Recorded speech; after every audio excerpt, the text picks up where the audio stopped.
Hello विद्यार्थी मित्रों, આજના વિડિયો લેક્ચરમાં આપણે ધોરણ 12 ચેપ્ટર નંબર 7 પ્રત્યાવર્તી પ્રવાહમાં નવમો ભાગ ધ્યાનમાં લઈશું। લાસ્ટ વિડિયો લેક્ચરમાં આપણે અનુનાદવાળી થિયરી ધ્યાનમાં લીધી, અનુનાદની તીક્ષ્ણતા વિશેની ચર્ચા કરી।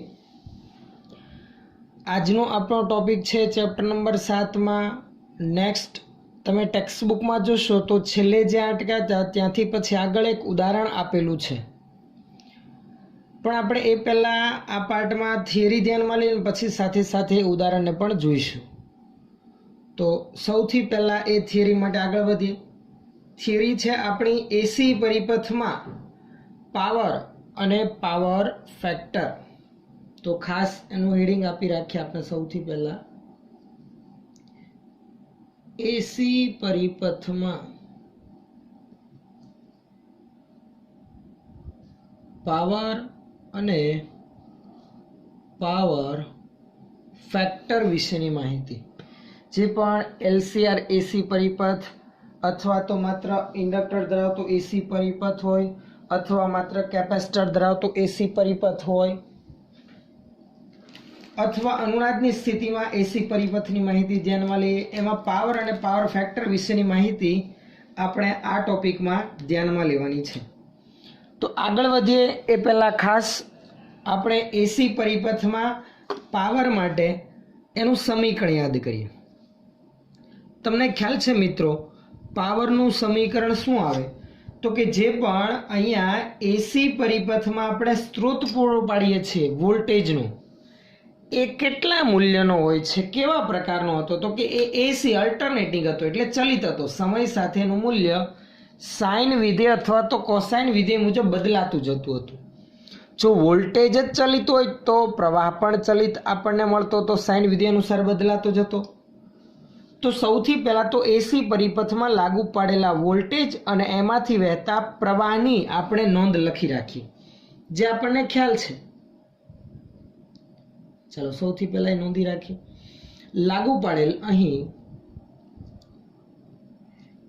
એસી પરિપથમાં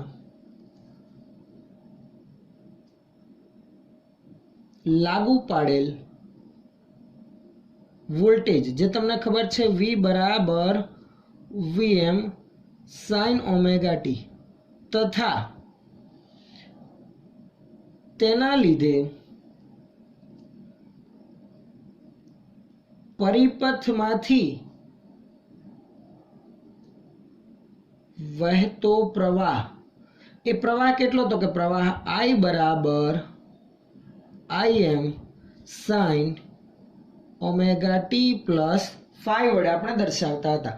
જે તમને ખબર છે Im પ્રવાહના કંપ વિસ્તારનું મૂલ્ય, આ 5 પ્રવાહ અને વોલ્ટેજ વચ્ચેનો કળા તફાવત। જે સમીકરણ આપણે ગણતરી કરી લીધી છે લખી રાખું છું અહીંયા જુઓ, જ્યાં Im બરાબર Vm અપોન Z। આ Z પરિપથનો ઇમ્પિડન્સ જો R, L અને C શ્રેણીમાં હોય તો તમને સમીકરણ ખબર છે, વર્ગમૂળમાં R² plus XC minus XL આખાનો વર્ગ અથવા તો XL માઇનસ XC આખાનો વર્ગ। જો માત્ર અવરોધ હોય તો Z બરાબર R, માત્ર ઇન્ડક્ટર હોય તો Z બરાબર XL, માત્ર કેપેસિટર હોય તો Z બરાબર XC। ટૂંકમાં ત્રણમાંથી જે ઘટક હોય એ પદ જ રાખવાના, બાકીના પદને દૂર કરી દેવાના, એટલે સીધું જ આપેલા કોઈ પણ પરિપથમાં ઇમ્પિડન્સનું સમીકરણ આપણને આવડે। હવે આ થઈ વાત મહત્તમ પ્રવાહની। કળા તફાવત પણ ખબર છે, તથા ફાઈ કળા તફાવત આપણે આ રીતે રજૂ કરતા હતા, tan inverse XC minus XL upon R। આ એલસીઆર એસી શ્રેણી પરિપથની આપણે વાત કરી। હવે આ પ્રમાણેના વોલ્ટેજ અને પ્રવાહ આધારિત સ્ત્રોત દ્વારા પરિપથને પૂરો પાડેલો પાવર આપણે ગણી। આથી સ્ત્રોત દ્વારા પરિપથને પૂરો પાડેલ પાવર કેટલો થશે? તો કે સમીકરણ તમને ખબર છે, સ્ત્રોત દ્વારા પરિપથને પૂરો પાડવામાં આવતો પાવર P બરાબર V ઇન્ટુ I। આ રહ્યા લાગુ પડેલા વોલ્ટેજ V બરાબર Vm sin ઓમેગા ટી અને આ રહ્યા પ્રવાહનું સમીકરણ. તે બંને સમીકરણની કિંમત આપણે V અને I માં મૂકી રાખીએ તો સમીકરણ બનશે આવું. V ના બદલે Vm sin omega T into I ના બદલે Im sin omega T plus 5 થશે. આ રીતે આ છે આપણો પાવર P. હવે અહીંયા આપણે Vm અને Im એક સાથે લઈ રાખીએ. સાઇન વાળા પદોને હું પાછળ લખું છું તો Vm Im સાઇન વાળા પદોનો ગુણાકાર sin omega T into sin omega T plus 5 થશે. આ રીતે હવે જુઓ ધ્યાન આપજો ખાસ. આજે sin ઓમેગા ટી માં પહેલું ઓમેગા ટી છે ને હું આલ્ફા કન્સિડર કરું અને બીજું ઓમેગા ટી પ્લસ 5 છે ને બીટા કન્સિડર કરું, ધ્યાનમાં લઉં તો એક સમીકરણ આપણું આવું બને. મિત્રો તમે આગળ મેથેમેટિક્સના વિદ્યાર્થીઓનો તો ખ્યાલ હશે 2ss નું સમીકરણ આવે c માઇનસ c. 2ss એટલે 2 sin આલ્ફા sin બીટા. હું અહીંયા લખી રાખું છું નોંધ કરીને, ના ખબર હોય વિદ્યાર્થીઓ માટે 2ss લખી રાખો. ચલો sin આલ્ફા sin બીટા હોય તો એનું સમીકરણ બનાવું cos alpha minus beta minus cos alpha plus beta. આ સ્વરૂપે લખવામાં આવે. આને આપણે ટૂંકમાં આમ યાદ રાખી છે 2ss. આ રીતે s એટલે sin બરાબર c માઇનસ c. તમારે યાદ રાખવામાં આ રીતે યાદ રાખવાનું. આ એક્સ્ટ્રા છે, તમને ના ખ્યાલ હોય તો એ યાદ કરાવવા માટે. બાકી હવે આપણે આના પરથી આ પદ સીધું બનાવવાનું છે. જો લખું છું ધ્યાન આપજો, બરાબર સમજજો. આથી પાવરનું સમીકરણ બનશે આવું. હવે આવું P બરાબર Vm Im. ચલો sin આલ્ફા sin બીટા, પણ આગળ ગુણાકારમાં 2 નથી. જો 2 ના હોય એનું સામે લઈ જાવ તો સામે આખા પદના છેદમાં 2 આવી જાય. એટલે પહેલાના પણ ભાગાકારમાં 2 અને બીજાના પણ ભાગાકારમાં 2. અથવા આમ લખી શકો 1/2 cos alpha minus beta minus cos alpha plus beta. ચલો બનાવે 2 ભાગાકારમાં આવશે ને એવું અહીંયા પહેલા લખી રાખું છું, ભાગાકારમાં 2. હવે cos alpha minus beta, alpha એટલે ઓમેગા ટી, બીટા એટલે ઓમેગા ટી પ્લસ 5. એ બંનેની બાદબાકી.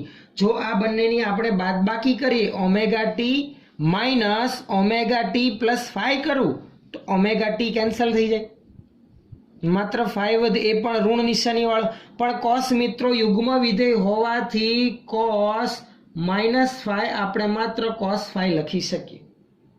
ખબર પડે છે ને, ખ્યાલ આવે છે?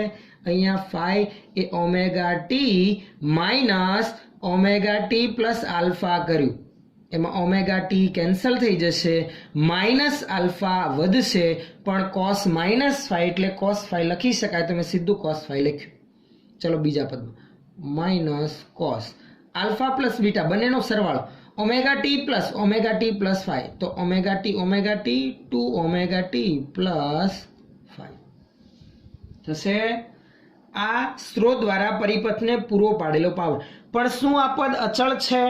તો કે જોઈએ Vm Im અચળ, 2 તો અચળ છે. cos 5 સમય પર આધારિત નથી કેમ કે ટી નથી, પણ બીજું પદ સમય પર આધારિત છે. એટલે કહેવાનો અર્થ એવો, પરિપથને પૂરો પાડતો પાવર સમય પર આધારિત છે અને આ સ્થિતિમાં આપણે પરિપથને પૂરો પાડેલો સરેરાશ પાવર ગણવો પડશે. એક પૂર્ણ ચક્ર દરમિયાન પરિપથને પૂરો પાડતો સરેરાશ પાવરની ગણતરી કરવી પડશે આપણે, કેમ કે સમય પર આધારિત છે અને cos વિધેય અનુસાર બદલાય છે. આથી એક પૂર્ણ ચક્ર દરમિયાન પરિપથને મળતો સરેરાશ પાવર બરાબર, જો Vm અને Im/2 અચળ એટલે એને હું સીધા સરેરાશની સંજ્ઞામાંથી બહાર લઈ લઉં છું. બીજી એક વસ્તુ, સરેરાશ આ બંને પદનું લેવા જે પણ આ પણ સમય પર આધારિત નથી, એટલે એનું પણ સરેરાશ એનું એ જ આવશે. જ્યારે આ cos 2 omega T plus 5 cos વિધેય નું સમય પર આધારિત પદ હોય અને જો એનું એક પૂર્ણ ચક્ર પર સરેરાશ મૂલ્ય લેવા જઈએ તો એ કેટલું આવે? 0 આવે. એટલે આ પદનું બીજા પદનું સરેરાશ મૂલ્ય સીધું જ કેટલું આવશે? 0 આવશે. માત્ર પહેલા પદનું સરેરાશ એનું એ પદ પોતે આવવાનું છે. એટલે માત્ર સમીકરણમાં શું વધશે? cos phi. લખી રાખું છું અહીંયા, સરેરાશ cos phi બરાબર cos phi પોતે અને સરેરાશ cos 2 omega T plus phi સમય પર આધારિત વિધેય હોવાથી એનું સરેરાશ આવશે 0. cos વિધેય માત્ર હોવાથી. જો cos સ્ક્વેર હોય તો આગળ તમને ખ્યાલ છે પ્રવાહ અને વોલ્ટેજના આરએમએસ મૂલ્યની ગણતરી કરી ત્યારે મેં તમને કીધું હતું cos સ્ક્વેર અથવા sin સ્ક્વેર હોય તો તેનું સમય પર આધારિત સરેરાશ મૂલ્ય એક પૂર્ણ ચક્ર દરમિયાન 1/2 આવે, પણ માત્ર cos છે તો 0. પછી કળામાં ગમે તે પદ હોય સમય પર આધારિત હોવાથી 0 આવશે. અહીંયા નથી એટલે cos phi પોતે આવશે. તો આ પ્રમાણે પદ બનશે. હવે ધ્યાન આપજો બરાબર. જો સરેરાશ પાવર હું આને આમ લખી શકું, Vm upon √2 into Im upon √2 into cos phi. આ લખાય. ભાગાકારના જે બે હતા એને √2 વડે એમ છૂટા પાડ્યા. હવે Vm upon √2 Vrms, Im upon √2 Irms. તો આવું પદ થઈ ગયું ને, Vrms Irms cos phi. આ પરિપથમાં મળતો પાવર. પછી પરિપથમાં અવરોધ હોય, ઇન્ડક્ટર હોય અથવા તો કેપેસિટર હોય અથવા તો બે ઘટક શ્રેણીમાં અથવા તો 3 શ્રેણીમાં હોય, પરિપથને પૂરો પાડેલ પાવર જે 3 ઘટકોમાં વપરાવાનો છે અથવા તો વ્યય થતો પાવર પણ કહી શકીએ. હજુ આને નવા સ્વરૂપે પણ આપણે બનાવી શકીએ. જુઓ, હું અહીંયા Vrms જે છે એની જગ્યા પર હું Irms ઇન્ટુ Z લખું. જો Vm upon Z છે, Im બરાબર Vm upon Z, તો આને હું આમ પણ લખી શકું ને, Irms બરાબર Vrms upon Z. તો Vrms ને કરતા બનાવું તો Irms ના ગુણાકારમાં છે, તો Irms into Irms square into Z into cos phi. આ સ્વરૂપે પણ આપણે ધ્યાનમાં લઈ શકાય. તો મિત્રો આજે હું હવે હાઇલાઇટ કરવા જાઉં છું સમીકરણ તમારે ખાસ યાદ રાખવું.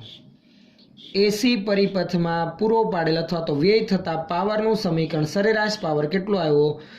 Vrms Irms cos phi, અથવા તો બીજા સ્વરૂપે આપણે આમ લખી શકીએ Irms square into Z into cos phi. તમે જોઈ શકો છો આ પાવર એ વોલ્ટેજ અને પ્રવાહ પર તો આધારિત છે, પણ માત્ર એ બે પર આધારિત નથી. ત્રીજો પણ એક ઘટક છે. એ ઘટક એટલે કે કયો છે? cos phi. cos phi ઉપર પણ આધારિત છે. એમાં phi એ શું છે? તો કે કળા તફાવત છે. પ્રવાહ અને વોલ્ટેજ વચ્ચેનો ફેઝ ડિફરન્સ મિત્રો એના ઉપર પણ આધારિત છે. પરિપથને મળતો પાવર અથવા તો કહી શકાય વ્યય થતો પાવર. પરિપથમાં જે પાવર પૂરો પાડવામાં આવે છે એ કેટલા મૂલ્યનો ક્યાં ક્યાં વ્યય થાય છે એનો આધાર આ કળા તફાવત પર પણ આધારિત છે. તો ખાસ લખી રાખીએ. આમ પરિપથમાં વ્યય થતો પાવર અથવા તો મળતો પાવર પ્રવાહ અને વોલ્ટેજ ઉપરાંત તેમની વચ્ચેના કળા તફાવત જેને આપણે દર્શાવીએ છીએ phi પર પણ આધારિત છે. કળા તફાવત phi પર પણ આધારિત છે અને કળા તફાવત phi ધરાવતું પદ એટલે કે cos phi. એટલે આ ઘટક પાવર પર ઇફેક્ટિવ છે. પાવર આ ઘટક પર આધારિત છે. આથી આ cos phi ને પાવર ફેક્ટર પણ કહેવામાં આવે છે. આમ આ પદ પર પણ આધારિત હોવાથી પાવરનું મૂલ્ય cos phi ને પરિપથનું શું કહેવામાં આવે છે? Power factor. જ્યાં લખી રાખીએ cos phi બરાબર પરિપથનું પાવર ફેક્ટર. આ cos phi નું સમીકરણ તમને હું મિત્રો કહું તો કંઈક આવું બનશે. તમને ખ્યાલ હોય તો ઇમ્પિડન્સ ડાયાગ્રામ આપણે ધ્યાનમાં લીધો તો એમાં આ પ્રમાણેની આકૃતિ તૈયાર થતી હતી. જરાક યાદ કરો. જુઓ,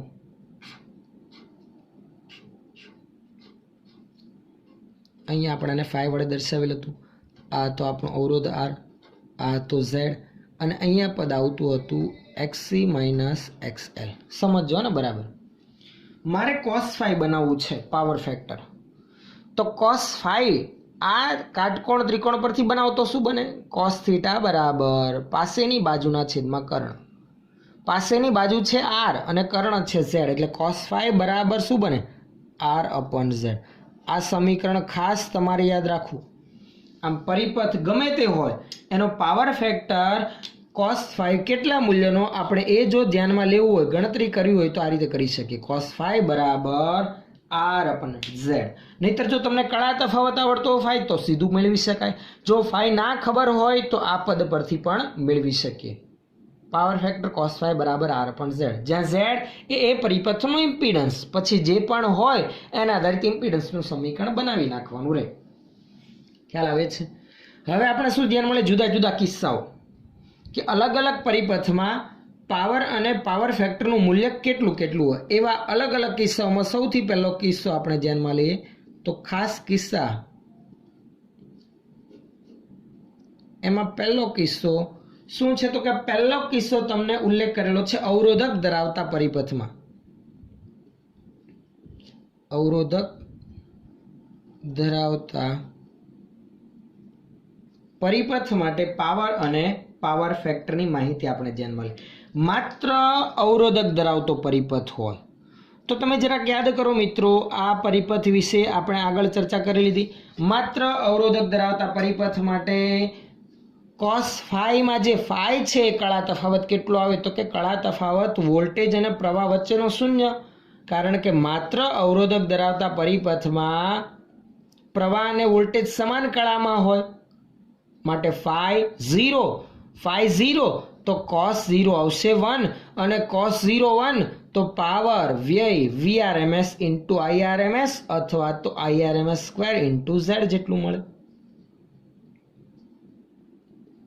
લખી રાખીએ, માત્ર અવરોધ માટે phi કળા તફાવત કેટલો? 0. આથી cos phi બરાબર 1 માટે પાવર વ્યય શું આવશે? તો કે પાવર વ્યય Vrms Irms અથવા તો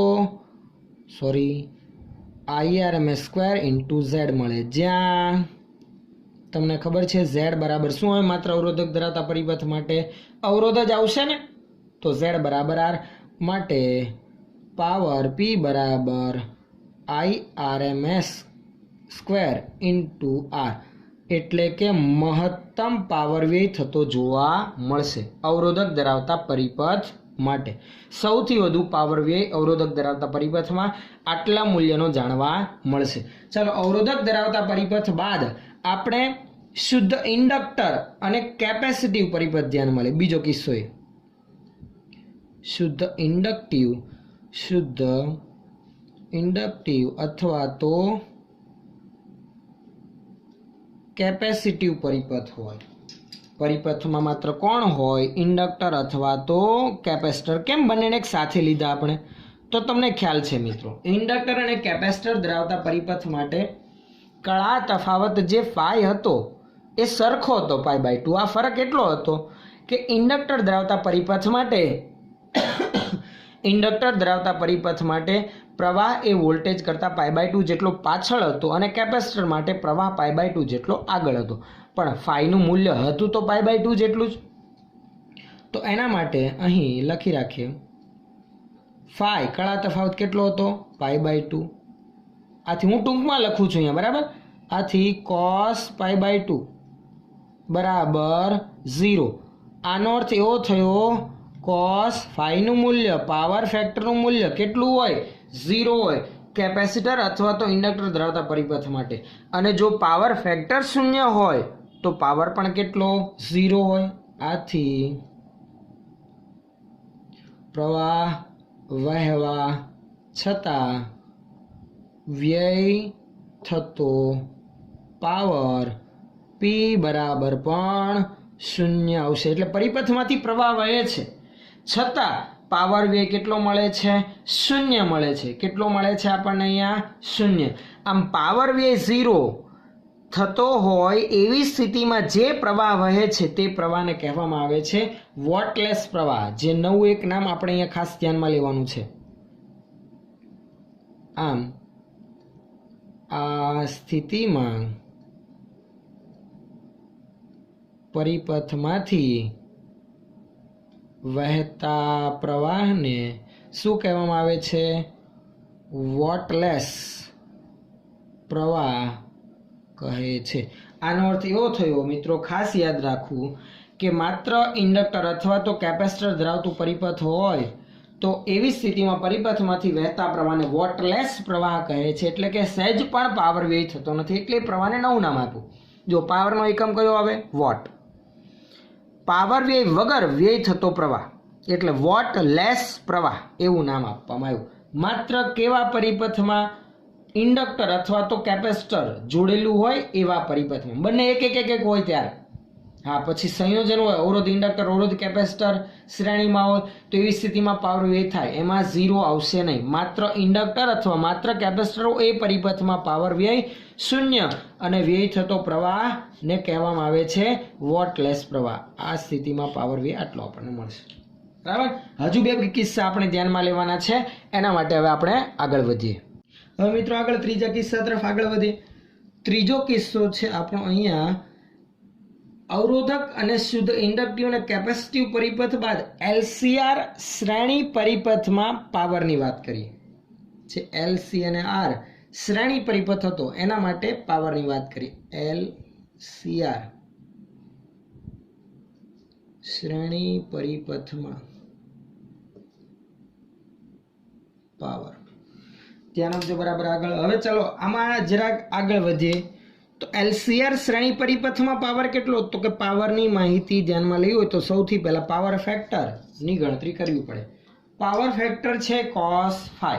ખાસ યાદ રાખજો, પાવર અને પાવર ફેક્ટર બંને વસ્તુ અલગ અલગ છે. પાવર ફેક્ટર એટલે માત્ર cos phi જ છે. તો ચલો યાદ કરો. LCR AC શ્રેણી પરિપથ માટે પાવરની ગણતરી માટે પાવર ફેક્ટર કેટલું? તો કે પાવર ફેક્ટર એના માટે પહેલા કળા તફાવત phi ધ્યાનમાં લઈએ. તો LCR શ્રેણી પરિપથમાં કળા તફાવત જે phi હતું એ 0 નહોતો અથવા π/2 નહોતો. એ કંઈક tan ઇન્વર્સ આમ લખતા હતા, XC - XL/R.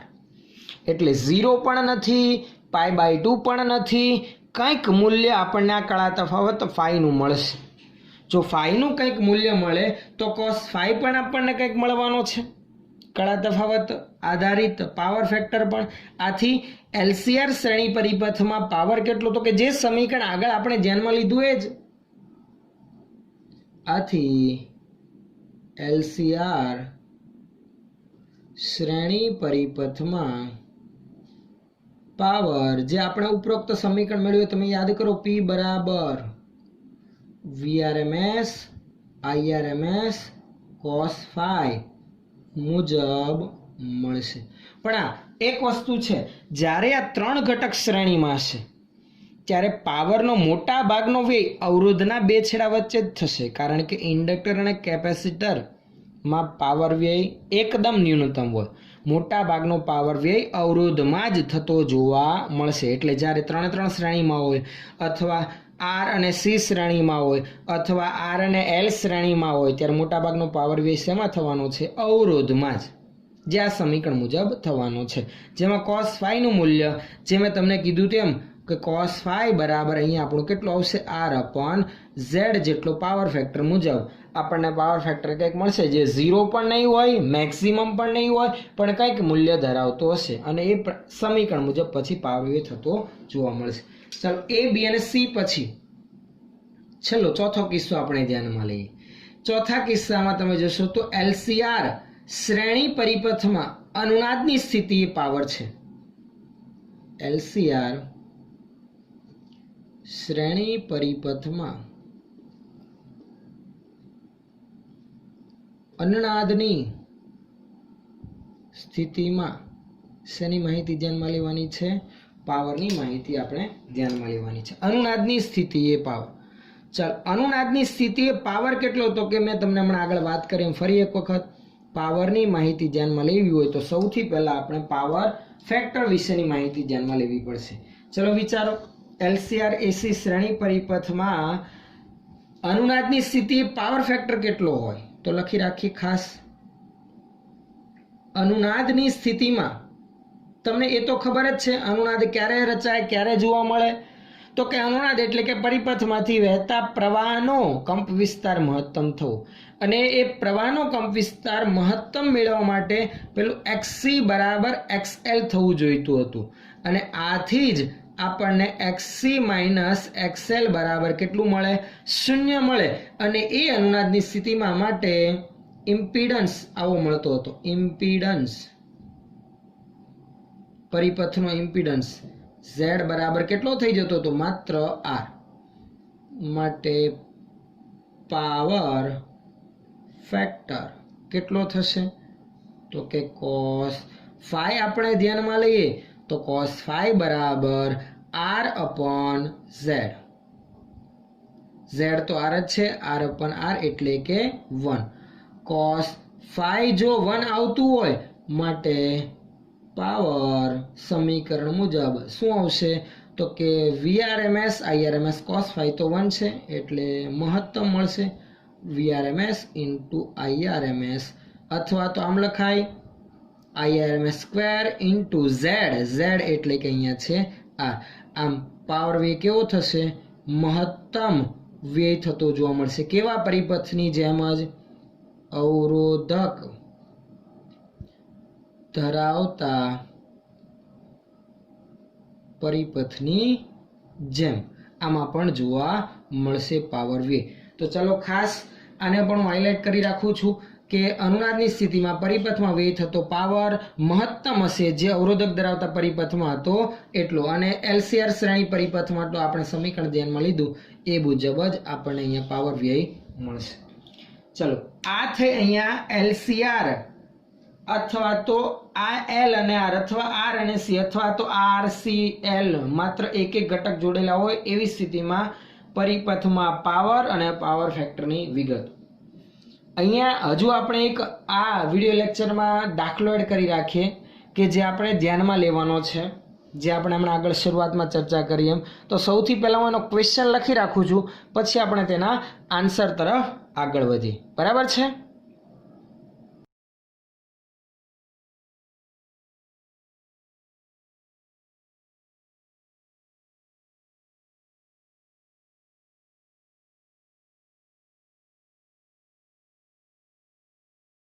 તો ચાલો વિદ્યાર્થી મિત્રો આગળ હવે આપણે તેના આન્સર તરફ આગળ વધીએ.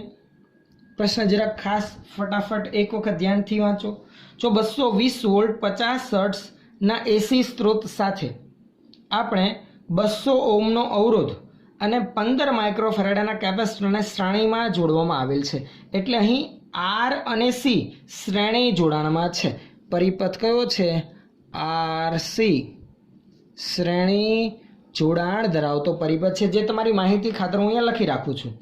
પરિપથમાં પ્રવાહ ગણવાનો છે. પરિપથમાંથી વહેતો આપણે શું મેળવવાનો છે? પ્રવાહ. આપેલા મૂલ્ય કયા છે તે પહેલાં આપણે લખી રાખીએ. ચલો ધ્યાન આપજો. પહેલાં તો આપેલું વોલ્ટેજનું મૂલ્ય કંઈ ઉલ્લેખ નથી તો RMS મૂલ્ય, અથવા તો એને માત્ર V પણ લખી શકાય. કેટલું? 220 વોલ્ટ. આવૃત્તિ F કેટલી છે સ્ત્રોતની? 50 હર્ટ્ઝ. બીજું અવરોધ R કેટલો છે? તો કે 200 ઓહ્મ. અને કેપેસિટન્સ કેટલું છે? તો કે કેપેસિટન્સ છે 15 માઇક્રોફેરાડે, એટલે કે 15 ગુણાકારમાં 10⁻⁶ ફેરાડે જેટલું કેપેસિટન્સ છે. હવે પરિપથમાંથી વહેતો પ્રવાહ ગણવાનો છે, એટલે કે પ્રવાહનું RMS મૂલ્ય. કંઈ ઉલ્લેખ ના કરેલો હોય તો RMS, જો ઉલ્લેખ કરેલો હશે તો એમ લખેલો છે મહત્તમ પ્રવાહ. તો પ્રવાહનું સમીકરણ તમને ખબર છે. ચલો પહેલી ગણતરી માટે કે I અથવા તો IRMS બરાબર VRMS અપન Z લખીએ છીએ. અહીંયા હું V અપન Z એમ લખી રાખું, બરાબર. IRMS એટલે I અને VRMS એટલે કે V. V છે, Z નથી. ઇમ્પિડન્સ શું આવશે તો કે જ્યાં લખી રાખું હું Z બરાબર વર્ગમૂળમાં.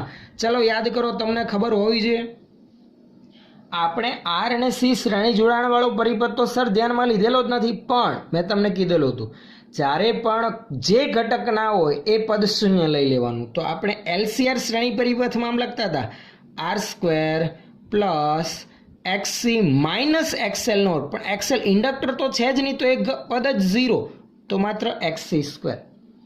જ્યાં XC ની ગણતરી કરવી પડશે તો લખી રાખું છું અહીં XC બરાબર 1/ωc. ચાલો એની ગણતરી કેલ્ક્યુલેટરમાં આગળ વધારો, ફટાફટ કેલ્ક્યુલેટર કાઢી રાખો. ઓમેની જગ્યા પર 2πf અને C.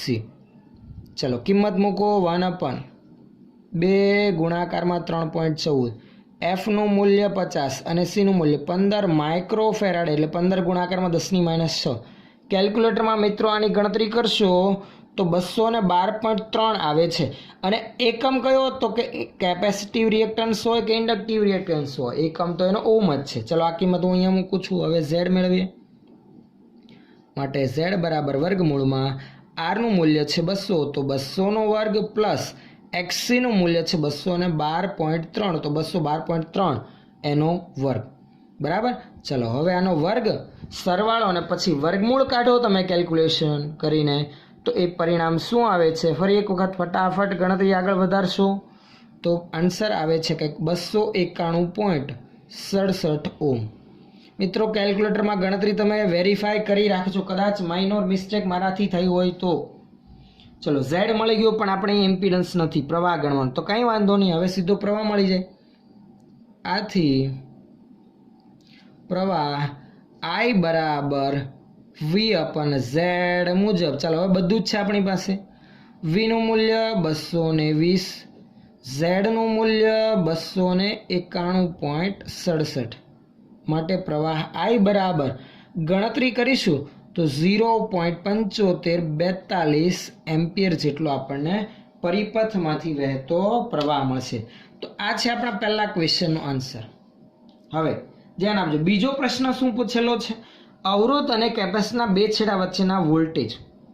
અવરોધ અને કેપેસિટરના બે છેડા વચ્ચેના વોલ્ટેજ. અવરોધના બે છેડા વચ્ચેના વોલ્ટેજ તો કે વહેતો પ્રવાહ I જેટલો શ્રેણીમાં છે, એટલે R માંથી પણ આટલો અને કેપેસિટરમાંથી પણ આટલો જ પ્રવાહ વહેશે. તો અવરોધના બે છેડા વચ્ચેના વોલ્ટેજ V બરાબર I ઇન્ટુ R. I છે, R છે. કેપેસિટરના બે છેડા વચ્ચેના વોલ્ટેજ આની જેમ જ અવરોધના બદલે શું આવશે? કેપેસિટરનો કેપેસિટિવ રિએક્ટન્સ. તમને ખ્યાલ હોય તો ફેઝર ડાયાગ્રામ વાળી રીતમાં આપણે ઉલ્લેખ કરેલો હતો, ગણતરી કરેલી હતી. તો કેપેસિટરના બે છેડા વચ્ચેના વોલ્ટેજ શું આવશે? પ્રવાહ ગુણાકારમાં કેપેસિટરનો અવરોધ એટલે કે કેપેસિટિવ રિએક્ટન્સ એટલે કે XC મળી જશે. ચલો એની ગણતરી કરીએ. અવરોધના બે છેડા વચ્ચેનો વોલ્ટેજ VR બરાબર I ઇન્ટુ R. ચાલો I 0.554, હું હમણાં આટલું લખું છું, બરાબર, ગુણાકારમાં 200. કેલ્ક્યુલેશન કરશો આ પ્રમાણે તો અવરોધ અને પ્રવાહના મૂલ્યનો ગુણાકાર કરતા VR તમારું 150.8 વોલ્ટ જેટલું પરિણામ મળી આવે છે. અને એ જ રીતે લખી રાખું છું, તથા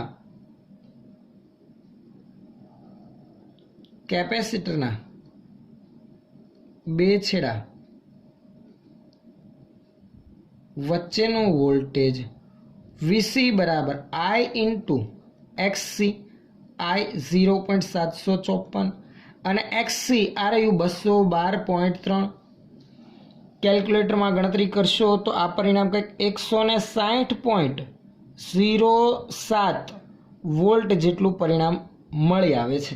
તો તમને ખ્યાલ આવી ગયો VR અને VC અવરોધ અને કેપેસિટરના બે છેડા વચ્ચેના વોલ્ટેજના મૂલ્ય આપણને આટલા મળી આવ્યા. આ આપણો આન્સર છે. પણ હજુ સાથે બીજું કંઈક છે, જુઓ. શું વોલ્ટેજનો બેઝિક સરવાળો સ્ત્રોત વોલ્ટેજ કરતાં વધુ છે? તો આ બંનેનો સરવાળો કરો તો લગભગ 310 જેટલો મળે છે. અહીંયા સ્ત્રોત વોલ્ટેજના વોલ્ટેજ તો 220 જ છે, તો કે એના કરતાં વધુ છે? જો હા, તો આ વિસંગતતાનો ઉકેલ જણાવો. છે વધુ તો આની પાછળનું કારણ શું એ આપણે જણાવવાનું છે. તો આની પાછળનું કારણ મિત્રો એક આ હોઈ શકે. તમને ખબર છે આ અવરોધ છે અને આ કેપેસિટર છે. અવરોધ માટે વોલ્ટેજ અને પ્રવાહ સમાન કળામાં આવે તો કે હા. જ્યારે કેપેસિટર માટે વોલ્ટેજ અને પ્રવાહ વચ્ચેનો કળા તફાવત π/2 છે તો કે હા. આ મેઇન ડિફરન્સ છે. બંનેના વોલ્ટેજ સમાન કળામાં નથી. બંનેના વોલ્ટેજ વચ્ચેનો કળા તફાવત π/2 જેટલો છે. એટલે VR અને VC ફેઝર ડાયાગ્રામની રીતે ધ્યાનમાં લેવા જઈએ તો એકબીજા સાથે 90 ડિગ્રીના ખૂણે ગોઠવાયેલા છે. આ કારણોથી બંનેના બેઝિક સરવાળાનું મૂલ્ય સ્ત્રોત વોલ્ટેજ કરતાં વધુ આવે છે. તો આનો ઉકેલ શું? તો કે જો એકબીજા સાથે પરપેન્ડિક્યુલર હોય, લંબરૂપે હોય બંનેના ફેઝર, તો પરિણામી વોલ્ટેજ આપણે કાટકોણ ત્રિકોણ મુજબ પાયથાગોરસના પ્રમેય મુજબ મેળવી શકીએ. ચલો એનો પહેલા ઉકેલ લખી રાખીએ. અહીં VR પ્લસ VC બરાબર 310.87 વોલ્ટ જે સ્ત્રોત વોલ્ટેજ કરતાં વધુ છે. આમ થવાનું કારણ શું? તો કે વોલ્ટેજ બંને માટે જે છે VR અને VC એ સમાન કળામાં નથી. આની પાછળનું કારણ લખી રાખીએ કે બંને વચ્ચેનો કળા તફાવત π/2 હોવાથી આ વિસંગતતા ઊભી થયેલ છે. માટે કુલ વોલ્ટેજ આપણે લખવા હોય VR અને VC ના પરિણામી કુલ વોલ્ટેજ તો એકબીજા સાથે 90 ડિગ્રીના ખૂણે ગોઠવાયેલા હોય તો આપણે આ રીતે લખી શકીએ વર્ગમૂળમાં VR² પ્લસ VC². તો પરિણામી આપણને મળી જાય વર્ગમૂળમાં VR² પ્લસ VC². એટલે કે √150.8 વર્ગ અને પ્લસ 160.07 વર્ગ અને સરવાળો કરીશ તો મને ફાઇનલ પરિણામ મળશે. જે કેટલું આવશે? તો કે તમે મિત્રો આના આધારિત ગણતરી કરશો તો આ લગભગ પરિણામ આપણું 220 વોલ્ટની આસપાસ મળશે. લગભગ કેટલું આવી જશે? 220 વોલ્ટ. ખાસ જો અહીંયા જગ્યાના અભાવના લીધે હું જરાક આન્સર ઉપર લખી રાખું છું. આઈ હોપ કે તમને બધાને ખ્યાલ આવી ગયો હશે. આ થશે આપણો આને આધારિત પરિણામી વોલ્ટેજ તમે મેળવશો, ગણતરી કરશો તો એ સ્ત્રોત વોલ્ટેજ જેટલો આપણને મળી આવશે. તો આમ ખ્યાલ આવી ગયો કે આ વિસંગતતા ઊભી થવાનું કારણ એક જ હતું. શું હતું? તો કે બંને વચ્ચેનો કળા તફાવત હતો અને જે આધારિત આપણે ગણતરી કરતા પરિણામી કુલ વોલ્ટેજ સ્ત્રોત વોલ્ટેજ જેટલા મળી આવેલ છે. તો નેક્સ્ટ જ્યારે પાછા આપણે મળીશું ત્યારે અહીંયાથી આગળ તમને ટેક્સ્ટ બુકમાં આપેલા ઉદાહરણ વિશેની ચર્ચા કરીશું અને ત્યાર પછી બાકીની થિયરી પર જઈશું. બીજી એક વખત ફરી એક વખત હું તમને યાદ કરાવી દઉં કે જે પણ તમને વિડીયો લેક્ચરમાં સ્ક્રીન પર જે પણ નોંધ લખેલી દેખાય છે કે સોલ્યુશન આપણે કરીએ છીએ એની PDF નોટ તમને ડિસ્ક્રિપ્શનમાં લિંક સ્વરૂપે મળી જશે, જ્યાંથી તમે સરળતાથી તમારી નોટબુકમાં કોપી કરી શકો છો. ઓકે.